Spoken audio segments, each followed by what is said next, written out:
Val Coleman. Today I am going to make sauerkraut, and I'm getting everything prepared right now. And as you can see, the most important thing to do is wash your crocks because you've been sitting around all year and they're getting all dusty. So right now I'm cleaning all this. But soon you'll see, we're going to prepare the cabbage and make some sauerkraut the good old-fashioned way, and we'll get along together here.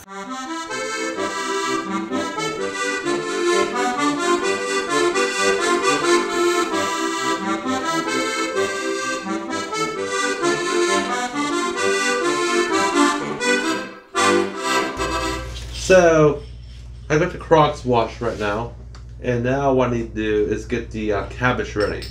So I need to peel out the outer layers and dice it up into quarters so I can run it across my mandolin here. It's a mandolin? I think it's a mandolin. A little cutter there.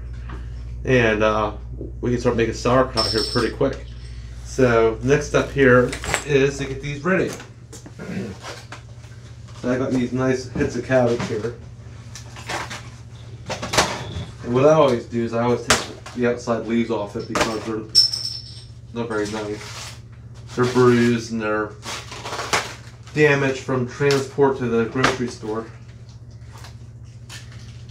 I have to take probably 4 or 5 leaves off it. Just make sure I have some nice good stuff. I have to do this to all the cabbage I have here, so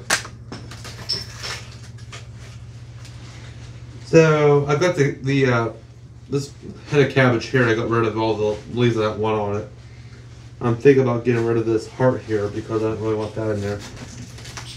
You have to be too particular about it because when you slice it on the mandolin there, you can stop whenever you want to. So it is what it is. So now I'm ready to cut the cabbage. What I usually do is I cut it into quarters because it's easier to hold on the cutter. You can probably cut it in half and do the same thing, or just do the whole thing all together, not even cut it. But it's a fun process. I don't have the proper knife right now.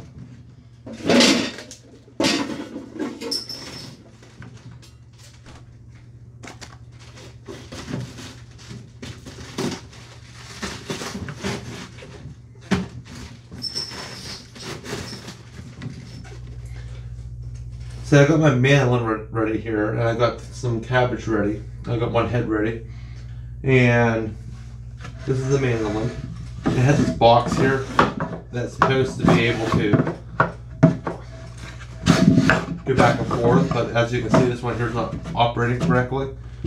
But I don't like using that box anyways. The main thing is you have to be careful about these blades. They're very, very sharp. So I've got a little bit of cabbage here. It's been cleaned. I'm using this old crock here too. I want to put it in the nice crock over here, but I'm using the old crock because there's a bigger opening in it. This is a Belgian crock, and it's a smaller opening, and it's harder to get the cabbage in there. Some friend, Joan, got that for me several years ago, and it's a wonderful crock. But we're gonna get it here. You know, basically what you want to do is just shred it.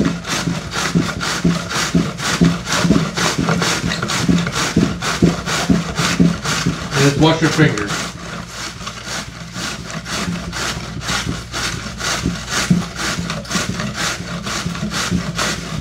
It's much easier than using the whole box that they have here with it. But I keep the box thing with it because I keep my stuff in this stuff.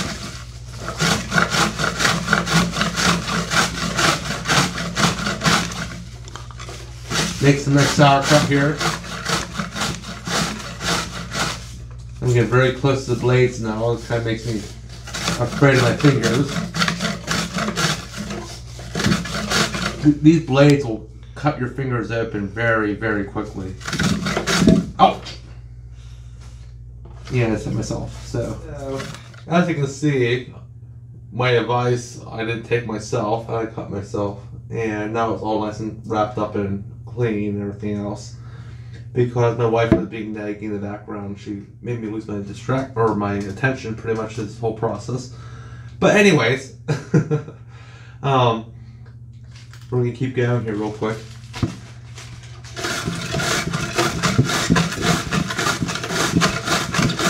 This be like an ASMR video. It could.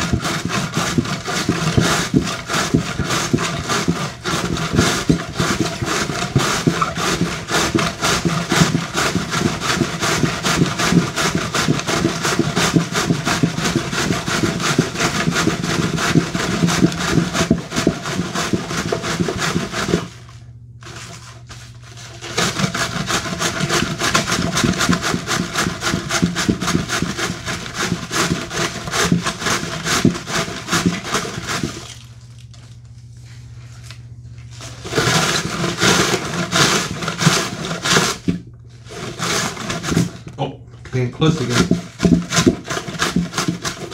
This is a very dangerous process, by the way. So, what I usually do sometimes, I'll look at what I shredded, and you see these big pieces. No one wants that in their sauerkraut, so I pick it out. All the big pieces. Another one. But you still have all this nice little slaw here. There's another big piece. And I'm putting it in the other crock, because that's where it belongs. Nice little happy place.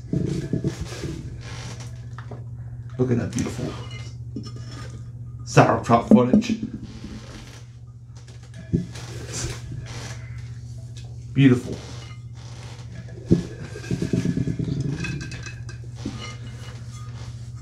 And since I suddenly turned European, this is a 10-liter crock, which I don't know how that converts. I have to look up on the internet. I don't know right off the top of my head.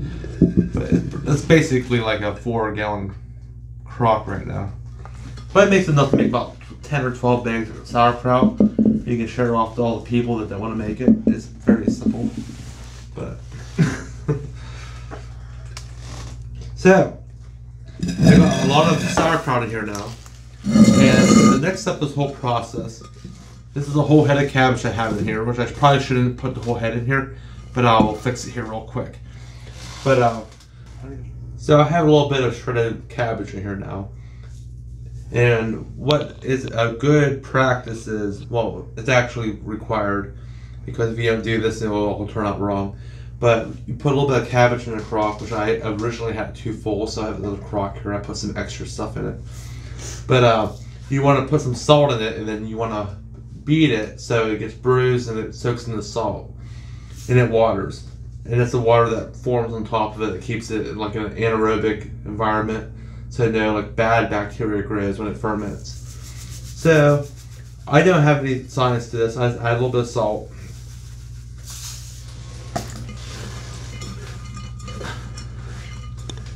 I'm not sure that's enough, but I'll add a little bit more. Nothing will really hurt this process. So you kind of use your fist to crush it and compact it. Some people use baseball bats, some people use all types of different things. This crock here has bricks you put on top of it, keeps it all compacted later on, but I lost them, so I'll show you later on how you do that without the bricks. And the bricks are cylindrical looking things that fit inside the crock. So I got that all nice and compacted. So if you see, that originally was like 4 inches high and now it's 2 inches tall. So yeah, a little bit more cabbage. Like so. And you add a little bit more salt. So as you can see from this recipe here, it's not any special recipe at all. It's how you make sauerkraut. It's cabbage and it's salt and it's water, pretty much. It's very simple. And you crush it again.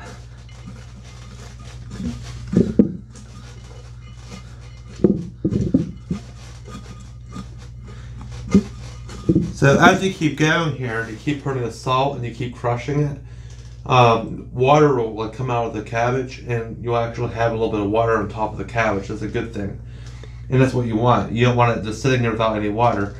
And this crock here, apparently, it has a water trap on top. you put water up on top of the crock, and then you put the lid on it. And then when you put the lid on it, that keeps all the bacteria, the bad bacteria, getting into the fermentation process and all that stuff.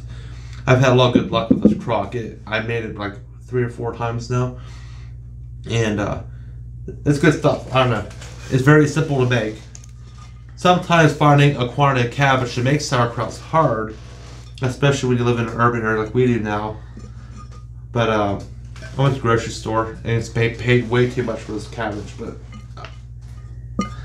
I like sauerkraut, so I don't care. And you want to use kosher salt without any like iodine or anything in it. Is the best way to make sauerkraut.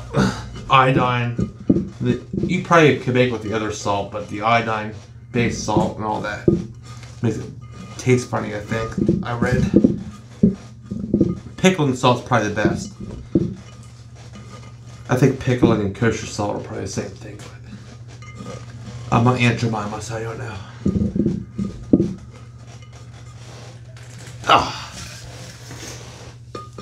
More cabbage. I feel like by the end of this movie here, I'm going to turn into a Cabbage Patch doll, but I don't like those things at all.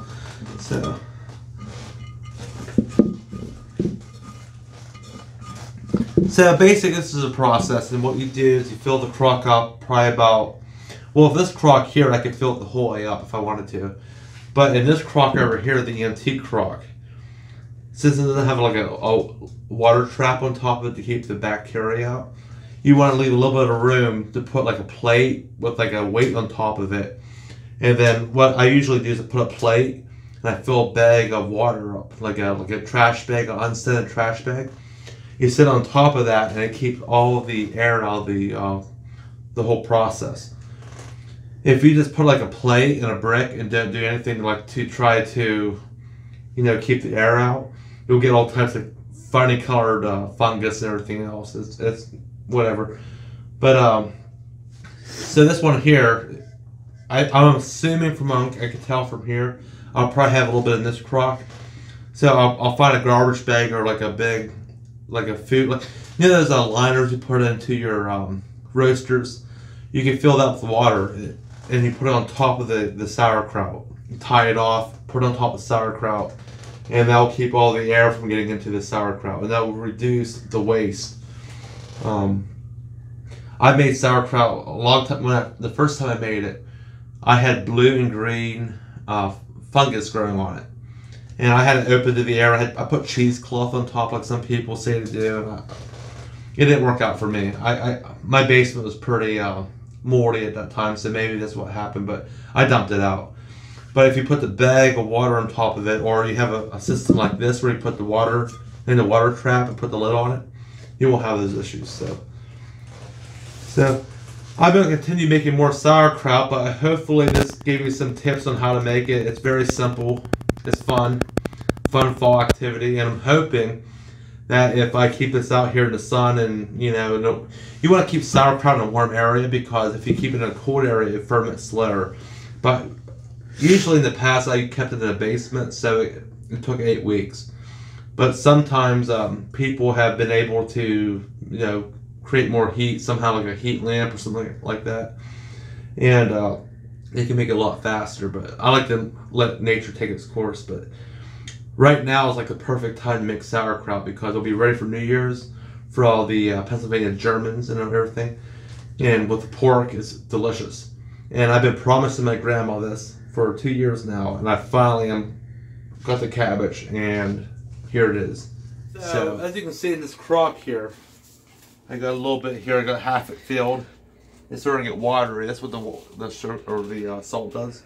It makes the water come out of the cabbage. And I'm gonna keep filling it up and keep continuing this. But you always want to make sure you keep pressing it, because when you press it, it's releasing all the water. And it's mixed with the salt, and it's what you want in a whole sauerkraut recipe. As you can see, this is a big mess. So you want to do it somewhere outside your house. That's what I did in the garage. And I got the whole crock filled now. I have about 5 heads of cabbage in there. and probably the equivalent of 2 heads of waste over here, but it's how it goes. So you put a plate. I have bricks for this crock. We put like there's like 2 like little cylindrical things you put on top of the crock. I don't know where they are. They're in Pennsylvania right now, I guess. But you can also use a plate. So here's a plate. Then what you want to do is you want to weight it down. And as you can see it in here, see this? When I press down in it, see all that fluid coming out? So as the salt keeps reacting with the cabbage, you'll get more fluid and it'll all be anaerobic down there, the whole reaction, the fermentation process. So there's not really anything dangerous in this. And on top of the plate, you want to put a weight. And I am going to put this mason jar here full of marbles, because that's all I have. So I don't know where my weights here for this crock are, but so I do this. So for this crock here, if I made the sauerkraut in this crock, I could not do the same thing. The only reason I'm able to do this in this crock is because it's a water trap. So as long as you keep the water trap filled, there's no bacteria getting into the crock. This one over here, you have to do some extra precautions. A lot of people use like a bag full of water on top of a plate, and they'll put the plate down in the middle of the crock and put a bag of water on top of it to keep all the air out. So the more air that gets into the sauerkraut, the more you'll get more bacteria, fungus, and all types of stuff. This will work fine for this. So this whole thing here is finished, and there's a top. So all I need to do now is add water to the water trap here, which I have. Okay. So now that I have water, you add water on this crock. And then you have to check it every few days, make sure the water hasn't evaporated off. But if it evaporates out, it's no big deal. A lot of people that make sauerkraut this way, this is a Belgian crock, this is how they make it in Europe, but it's a very efficient system, I think, because it keeps almost no bacteria in the crock when you open it up. Like with this crock here, in my past experience, I put a bag of water on top of it and like a plate, and I have to get rid of the top like 2 or 3 inches of sauerkraut because it's all rotted. In this system here, you know, I don't really waste that much at all. I gotta scratch the top off just to get like the dust and whatever grows on it. But that's how you make sauerkraut. So hopefully I'm gonna put it. If I put it inside my house, it's warmer in there. It might take less than 8 weeks. But if I put it somewhere in the basement or somewhere cool, it takes a lot longer. If I put it outside in the direct sun, when it's like 70 degrees for like 5 days, it'd be done like probably within a week. But I think it tastes better when you let it wait a lot longer. So I'll keep an eye on this. And there's a little bit about sauerkraut making. Everyone has their own way. So some people make it like in garbage cans and 55 gallon drums in like food safety bags and all that. There's all types of different ways to make it. It's not a science, but it's something easy you can do at home, and here you go. Thanks for watching this video. I hope you learned something, and hopefully there'll be more of these learning experiences in the future. So please subscribe, and thank you for watching this video.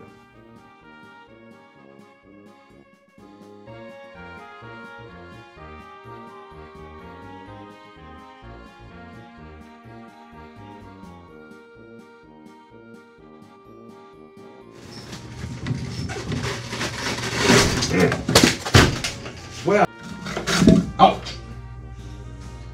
Yeah, I hit myself, so. And it's not bleeding yet. Take a picture inside the crock. I didn't get it. Are you bleeding? Did you cut the top of your finger off? Yeah. I'll fix it here real quick. But I need to find the salt. Did you bring it out? No, I didn't. I needed kosher salt. So, bon appetit, and like the video, and please subscribe, and please continue the conversation. So, thank you for enjoying this video.